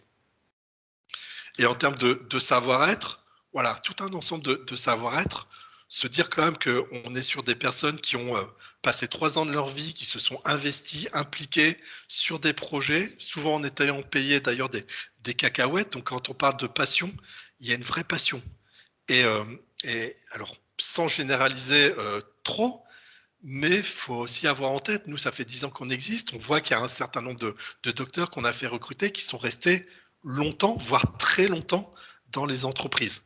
Et finalement, par rapport parfois à cette peur aujourd'hui qu'on peut avoir du mercenaire, quelqu'un qu'on recrute qui reste 6 mois, qui reste 1 an et qui ensuite va faire la culbute en allant se faire recruter par quelqu'un d'autre. Là, aujourd'hui, le docteur et les candidats dans ce qu'ils souhaitent aujourd'hui en termes d'aspiration professionnelle, de perspective d'évolution, ils souhaitent de la stabilité, ils souhaitent contribuer au développement des projets, évoluer au sein de la structure et finalement se projettent vraiment sur du temps long, comme ce qu'ils ont fait dans les 3-4 dernières années durant la thèse. Donc on voit qu'il y a tout un tas d'atouts, donc des atouts humains dont on vient de parler, des atouts scientifiques, techniques, de connaissances, l'atout financier, bien évidemment, sur le financement assez exceptionnel du crédit d'impôt recherche, et des intérêts communs. Voilà, donc je terminerai là-dessus. Quand je parle de moteur de l'innovation collaborative, on voit aujourd'hui qu'il y a beaucoup d'incitations sur du partenariat public-privé, sur le montage de projets collaboratifs. Là, on a des personnes qui sont capables finalement de parler les deux langages, de faire le pont entre le domaine, le monde du laboratoire qu'ils ont connu pendant un certain temps, le monde de l'entreprise dans lequel ils seront recrutés. Tout à l'heure, Monsieur Jean, sur la promotion de la CIF parlait de double acculturation. Bah, on est clairement là-dessus, également sur le jeune docteur. On a cette double acculturation. Le monde du laboratoire dont ils viennent, au service des intérêts de l'entreprise, notamment quand on est sur des projets collaboratifs, ANR, Eurostar ou européens, type Horizon 2020, Horizon Europe, ce genre de choses. C'est très important finalement d'avoir ce type de profil. Crédibilité à l'international. Le PhD est reconnu. Alors, il est un peu décrié, dénigré en France, dans certains pays plutôt latins. Après, dans le monde anglo-saxon, dans le monde asiatique, le PhD a une vraie force de persuasion, de crédibilité sur vos actions de R&D. L'autre aspect, sans aller au-delà de nos frontières et à l'international, recruter des docteurs dans l'entreprise, mener des collaborations avec des laboratoires, ça a une vraie crédibilité pour le crédit d'impôt recherche. La justification des activités de R&D, quand vous avez un docteur auprès de l'administration fiscale ou du ministère de la Recherche, ça a un vrai poids, ça montre que vous avez mené des actions et des recrutements pour avoir cette méthodologie et vous doter de cette méthodologie scientifique. La compétence en veille technologique, on en a parlé. Et enfin, le dernier point, on va dire, c'est aussi miser sur un potentiel. Le docteur, toutes les compétences transférables dont on a parlé et le retour d'expérience qu'on a aujourd'hui permettent de montrer que finalement, miser sur le bon cheval, recruter les bons candidats, sur des profils de docteurs, ils ont cette capacité à évoluer, à prendre des responsabilités, à apporter de l'innovation, mais de l'innovation de rupture. Voilà, donc plutôt que l'innovation incrémentale, d'optimisation des produits, des process, parfois le fait de recruter des docteurs et de penser en dehors des sentiers battus permet d'apporter des vrais projets de recherche potentiellement et de développement. Donc voilà, mon dernier conseil, n'hésitez pas. L'idée, c'est pas de recruter que du docteur, mais de mixer les compétences et de sortir du cadre en recrutant ce type de profil. Ça peut être hyper intéressant. Et c'est ce que va vous présenter justement notre ami Jean de Sensivic qui a fait l'expérience, et plutôt l'expérience réussie, semble-t-il. Oui, tout à fait. Merci Laurent de me donner la parole. Et ça tombe bien parce qu'en fait, on a pas mal travaillé avec Laurent. Effectivement, moi, je vais me présenter un petit peu pour qu'on me situe. À la base, je suis un manuel contrarié puisque j'ai démarré par un CAP d'ajusteur. Puis après, je suis rentré dans l'enseignement général, rentré en prépa, diplôme d'ingénieur. Ça m'a plu, j'ai fait une thèse au CNRS. Et puis après, je suis rentré à l'université. Donc, j'ai vécu un peu tout le cheminement d'un docteur, puisque j'ai été doctorant, puis après j'ai été docteur, puis après à l'université, j'ai été nommé professeur des universités, donc j'ai eu à encadrer des chercheurs. Donc, je sais ce que c'est qu'un docteur et je sais tout ce qu'on peut en attendre.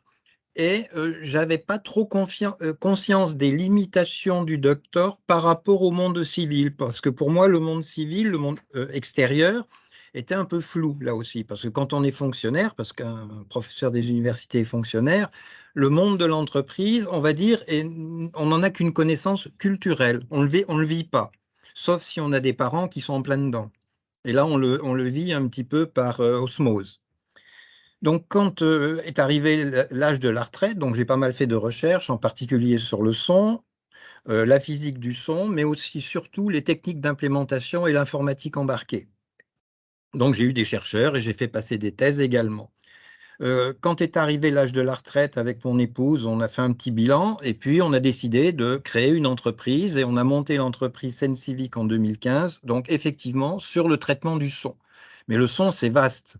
En fait, Sensivic, on n'est ni Siri ni Shazam, c'est-à-dire qu'on s'intéresse au son pour la sécurité, c'est-à-dire le son brut, le son de la nature, le son des choses, le son des objets pour en tirer, disons, une information. Alors, l'idée, disons, venait de deux personnes qui m'ont marqué à cette époque-là. C'est Murray Schaeffer, qui était un musicologue et qui commençait à introduire des bruits de la nature dans ses compositions musicales. Et surtout, Bernie Krause, qui écoutait la nature et essayait, par exemple, de déterminer la santé d'un écosystème rien qu'en l'écoutant. Donc, on s'est aperçu que le son en lui-même, naturellement, sans intention, pouvait être le véhicule d'une information. Et c'est sur cette idée-là qu'on a bâti SenCivic. Alors, au bout d'un moment, on a fait des détecteurs qui peuvent s'installer dans les collectivités locales avec toutes les facilités qu'on peut associer par l'électronique à la détection du son. Par exemple, déterminer une direction du son, donc orienter une caméra. On peut commencer à catégoriser un peu les sons par rapport à un risque. Alors, la différence entre le langage et le son pour la sécurité, c'est que la sécurité s'intéresse essentiellement au problème, c'est faut-il déclencher une contre-mesure et de quelle nature?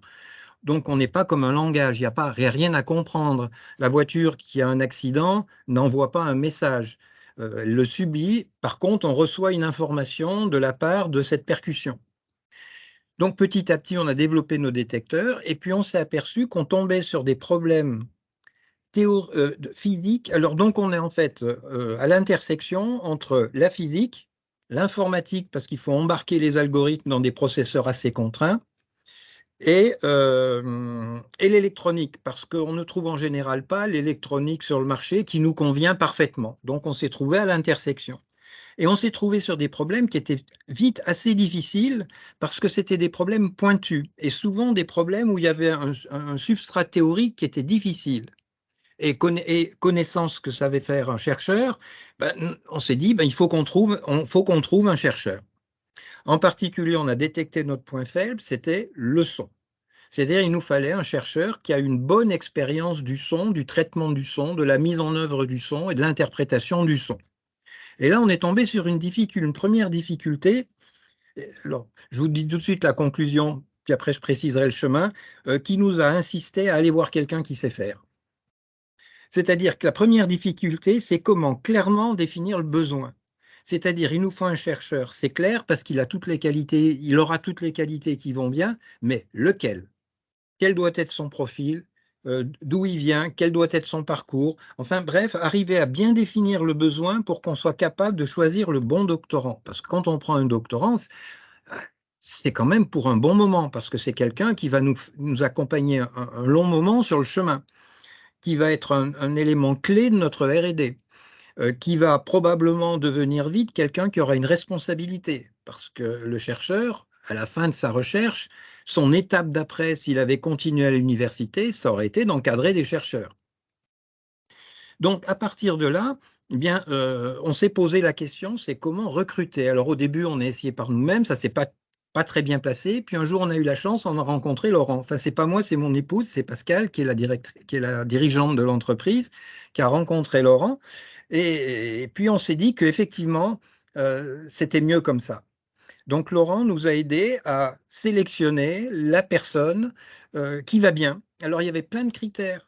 En particulier, on pense au docteur, mais on oublie assez vite que le docteur, quand il sort de sa thèse, normalement, il est prévu pour candidater sur un poste d'enseignant. Et les postes d'enseignant, quand j'étais jeune chercheur, il y en avait pas mal. C'est-à-dire qu'un thésard, un docteur trouvait assez vite des postes. Là, aujourd'hui, c'est très difficile de trouver un poste. Donc, ils font des postdocs. Et au bout les quelques postdocs, les 1 ou 2 postdocs qui ont été faits après la thèse, peuvent être très, très intéressants à connaître. Parce que c'est là où on voit le chercheur, l'ouverture d'esprit qu'il a, parce que le postdoc n'est pas forcément exactement sur le sujet de sa thèse. Ça l'oblige à sortir de sa boîte, acquérir une nouvelle culture dans un temps assez rapide, parce qu'un postdoc, ça va durer 1 an à peu près. Donc en 1 an, il faut qu'il change de culture, qu'il s'intègre dans une équipe et qu'il soit productif, parce que sinon, il n'aura pas le deuxième postdoc, et ainsi de suite. Donc, en combinant tout ça, donc la thèse et les postdocs, Laurent nous a aidés à trouver quelqu'un qui rentrait bien dans la case dont on avait besoin. Alors, qu'est-ce qu'on a constaté quand qu'il est arrivé?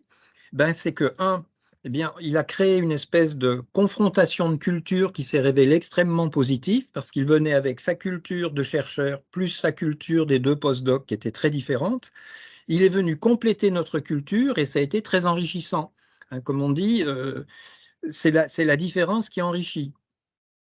Ensuite, il s'est révélé très adaptable et très autonome parce que, en tant que chercheur, il a appris à s'auto-former. Parce que quand on est thésard, moi je l'ai été, on est tout seul devant le problème. Donc, il faut apprendre à faire de la bibliographie, il faut apprendre ce qu'on n'a pas appris à l'école, il faut apprendre avec les collègues, il faut apprendre de toutes les sources possibles. Donc, le chercheur est très adaptable par nature, pourvu qu'il ait envie. Mais là, on avait bien choisi, il a eu très envie. Et puis ensuite, il a une facilité que n'ont pas les jeunes ingénieurs, il sait faire une bibliographie. Ça veut dire que le premier défaut qu'a l'ingénieur et qu'il faut lui faire passer, on arrive à lui faire passer assez vite, c'est qu'il veut tout faire lui-même. Le chercheur sait qu'on commence par une biblio. Donc, à partir de là, quand on met des ingénieurs et un docteur en face, là, le mélange est parfait. C'est-à-dire qu'il apprend aux jeunes ingénieurs à faire de la biblio, les ingénieurs lui apprennent à faire des choses, et l'ensemble est très, comment dire, fertile. Donc finalement, on est très très content d'avoir embauché un docteur. Alors jeune, je ne sais pas, parce que un docteur et 2 post-docs. Bon, il est jeune, hein, il a moins de 30 ans. Mais il aurait pu avoir 50 plus, ça n'aurait rien changé. Ça aurait rien changé. Donc maintenant, il commence à prendre des responsabilités. En particulier, on lui a appris à entrer en contact avec la clientèle, parce que finalement, notre patron, c'est le client. Donc il a fallu lui apprendre comment on communiquait, non pas avec des pairs, mais avec des clients. Et il est en train d'apprendre et ça se passe très bien. Alors c'est clair que de notre côté, on a une mission, c'est de lui apprendre à gérer la transition entre son état de chercheur ou de postdoc vers l'entrée dans un responsable dans un laboratoire de R&D. Et honnêtement, ça se passe très bien. À tel point qu'on a eu une candidature spontanée d'une jeune docteure qui venait du Polytech d'Orléans, on l'a embauchée. Donc aujourd'hui, dans l'équipe de R&D, on est 3 chercheurs, on est 3 docteurs. Donc voilà, disons, si j'avais un petit témoignage à faire, voilà notre expérience que je trouve très positive. Jean et Laurent, je vois qu'il y a des questions de Monsieur Jolivet. Si vous voulez prendre la parole, n'hésitez pas. Tout à l'heure déjà, voilà, je pense que vous aviez une question. Et puis s'il y en a d'autres, hein, bien sûr, je pense que c'est vraiment le bon moment pour poser vos questions. C'est cela, rentrons dans l'interaction.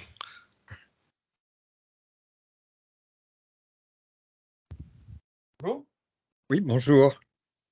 C'est moi qui ai posé la question qui est affichée dans le chat. En fait, j'aimerais savoir si le dispositif qui a été évoqué avec le crédit d'impôt recherche, il est applicable à un doctorant, enfin un docteur, pardon, qui va être donc porteur d'un projet dans le cadre d'une création de start-up. Donc assurer plutôt des fonctions de CEO, CSO, des choses comme ça. Donc, dans le cas notamment d'une startup, ce serait une startup axée biomédicaments, enfin médicaments innovants en cancérologie. Et donc, il y a un axe de R&D, mais la fonction du jeune docteur ne serait pas forcément allouée à 95%, 90% de R&D. Est-ce que ça cadre ou pas? Et d'ailleurs, je m'excuse, je m'appelle Louis Jolivet et je suis doctorant en 3e année à l'université de pharmacie de Tours au sein de l'équipe Biomap. Je peux peut-être prendre la parole. C'est une question délicate parce qu'on parle d'un CDI, hein, grosso modo en France. Après, je laisserai la parole à Monsieur Jean, effectivement, qui a peut-être sa vision. Mais là, on parle quand même de premier recrutement en CDI, donc derrière d'avoir des notions de subordination. En gros, entre le porteur de projet et le docteur et l'entreprise, il faut qu'il y ait cette notion de subordination du salarié. C'est vrai que généralement, alors c'est arrivé des postes de directeur technique, d'avoir un des associés qui était un jeune docteur, qui était généralement pas majoritaire dans la société et qui finalement a signé un contrat lié à ses fonctions de CSO, CTO ou directeur technique, vous l'appelez comme vous voulez, mais voilà, qui a pu bénéficier de ce dispositif. Mais là, j'aurais tendance à dire, faites bien cadrer par un avocat en droit social, en droit du travail, ces notions de subordination et de participation dans la société pour pouvoir signer ce type de contrat. Oui, si je peux compléter un petit peu par l'expérience, il faut faire un peu attention. Quand on est fondateur ou cofondateur, on n'est ni salarié ni rien, on est capitaliste. Donc, il faut faire attention à la façon de se présenter et de rentrer dans l'entreprise. Par exemple, moi, je n'ai pas le droit d'être salarié. Donc, je ne peux pas bénéficier du crédit impôt recherche. Pourtant, je fais au moins 80% de R&D. Donc, il faut faire attention au statut qu'on a dans l'entreprise parce que certains postes de l'entreprise, dans une SAS, si vous montez une SAS, on peut salarier un des dirigeants, mais il reste quand même un dirigeant. Il n'est pas tout à fait un salarié comme les autres. Donc, il faut faire un peu attention et c'est là où un avocat peut aider. De toute façon, si vous montez une entreprise, c'est un peu comme on disait, hein, il faut un bon boucher, un bon médecin, et là, il faut un bon avocat. D'accord, très bien. Il faut quelqu'un de confiance. Sinon, il y a quand même beaucoup de choses trappes. C'est pas que c'est compliqué, mais en fait, on ne sait pas et on n'est pas de ce monde. Donc, il y a plein de petites choses qui sont faites, qui deviennent évidentes au bout d'un moment, mais qu'au début, on ne soupçonne pas. D'accord. Monsieur Jean, un petit retour d'expérience spécifique. Un gros retour d'expérience, parce que c'est vrai que je n'ai pas divulgué ma première casquette principale à la DRARI, puisque c'est moi qui pilote les expertises scientifiques du crédit impôt recherche en région. Donc, en fait, la DRARI travaille en appui. D'ailleurs, c'est la mission principale de la DRARI, la mission étatique. On est en appui des services fiscaux lorsque les services fiscaux, dans le cadre d'un contrôle fiscal du crédit impôt recherche, veulent aller un peu plus loin et donc saisissent la délégation pour une expertise scientifique. Donc, en fait, on vient en appui. Il y a une procédure fiscale et nous, on s'inscrit dedans. Donc, c'est moi qui pilote ça depuis 7 ans maintenant. Donc, je commence à avoir un peu de recul, même si je vais prendre les mêmes précautions oratoires sur la question qui est posée sur le cumul. Alors, j'ai jamais eu le cas, hein, le cumulé d'un créateur de start-up qui voudrait jouir aussi du statut de jeune docteur. Ce qui est sûr, c'est que, comme a dit M. De Martini, certains dirigeants de sociétés ne sont pas éligibles au CIR simplement parce qu'en fait, déjà, ils n'ont pas de salaire. En fait. Ils ont d'autres moyens de rémunération, mais qui ne sont pas dans le sens, dans l'esprit du CIR en tant que personnel salarié. Donc, c'est quand même quelque chose à prendre avec précaution, effectivement. Notamment le fait aussi de couvrir, alors on a souvent ça, des dirigeants de sociétés, de start-up qui font du CIR et qui se mettent à 90% en R&D. Bon, ça, c'est typiquement le genre de choses qui passe pas. Enfin, qui passe pas. Nous, on rend un avis consultatif, mais l'administration fiscale va de fait dire qu'il y a une incompatibilité forte entre les fonctions de dirigeant, avec tout ce que cela implique, et des fonctions de R&D. Si la société, enfin, la personne a décidé de se valoriser à 80, à des pourcentages élevés en R&D. Donc, moi, je n'aurais pas une réponse claire, hein, sur votre remarque, parce que simplement, je n'ai jamais eu le cas. Mais moi, je pense que potentiellement, c'est pas possible et je reviendrai peut-être sur la remarque qu'a dit monsieur RD de Conseil, j'ai pas le nom, j'ai que le prénom. La notion de subordination juridique, effectivement, le jeune docteur, je pense que dans l'esprit du CIR, il est un salarié sur lequel au-dessus de lui, il a au moins un dirigeant, quoi, donc voire un chef de projet ou autre. Sinon, pour compléter, j'en profite que j'ai la parole pour compléter le statut de jeune docteur. Effectivement, c'est sous-exploité alors que c'est largement qui est de plus attractif dans le CIR, hein.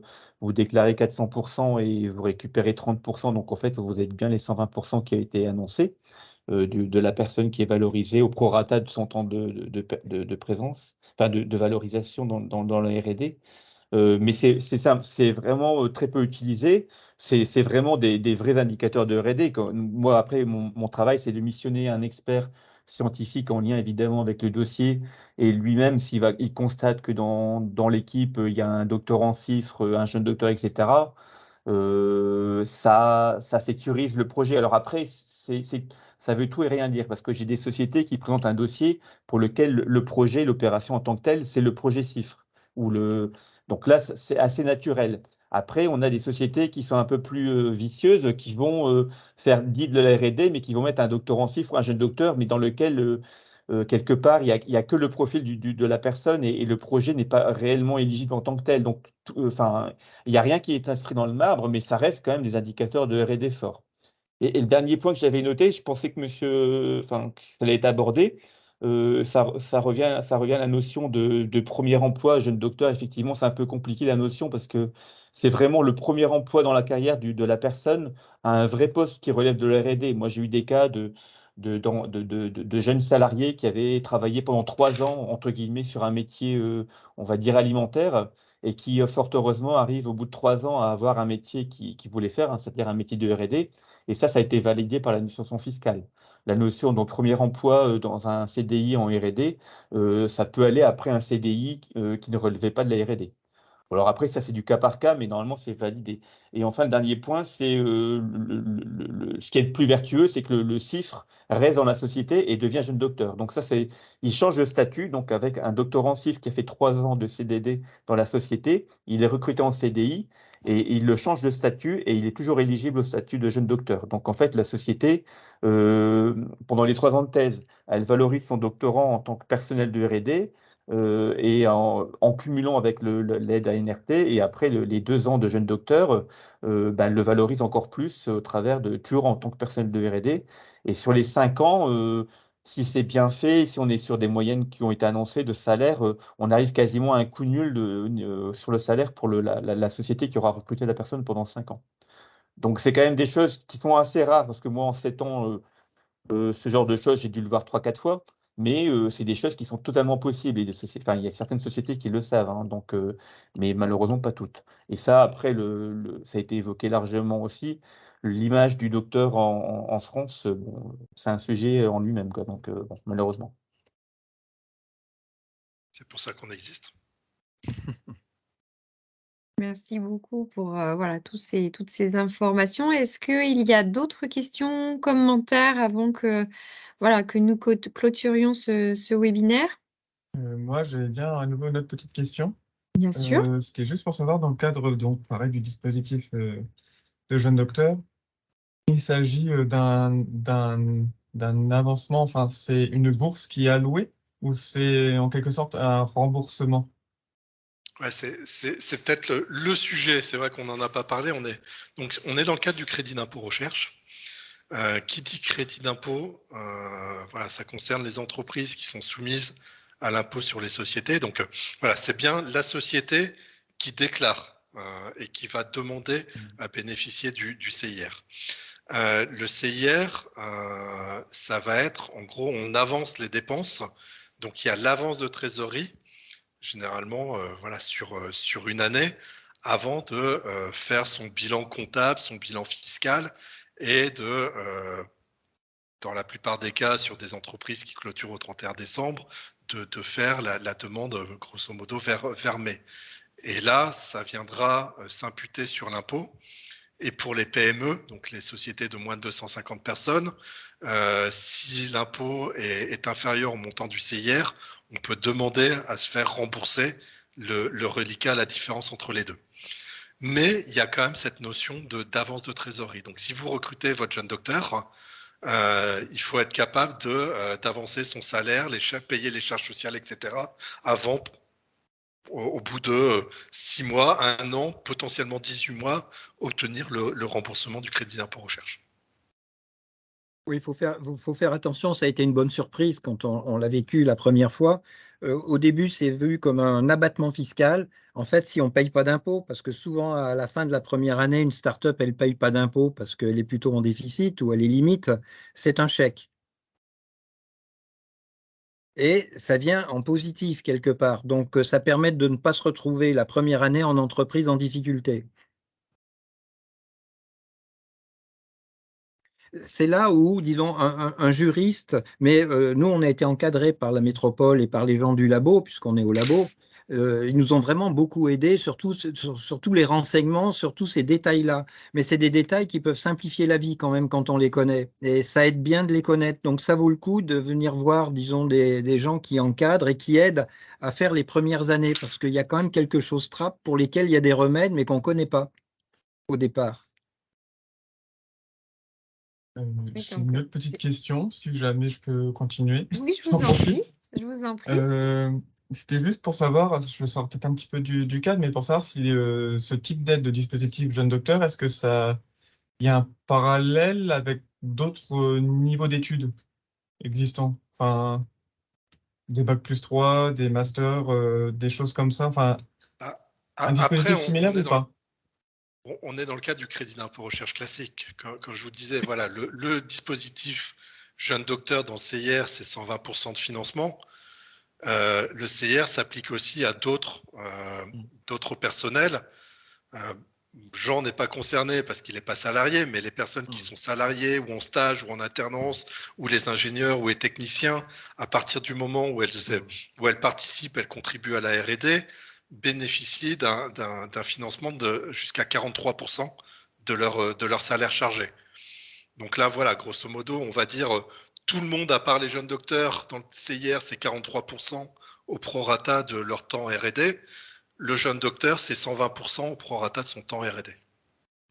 Alors, c'est pas réellement 43%, c'est en fait le personnel valorisé dans le CIR, c'est le coût, on va dire le coût total employeur moins quelques charges qui ne sont pas éligibles, mais ça, même moi, je suis pas ultra super sûr de ce qu'il faut calculer, mais fois la quantité de temps passé dans la R&D en tant que tel. Et ça, vous rajoutez 43% de frais dits forfaitaires, de frais de gestion, enfin, frais environnés sur le personnel. Et après, une fois que vous avez le montant de ça, vous appliquez 30% de la créancière. Donc, c'est un peu plus compliqué que ça. Oui, voilà. Mais en fait, ça représente 43% parce que 143 fois 30, ça fait 43. Donc, voilà. Donc, grosso modo, on est sur ces montants-là, quoi.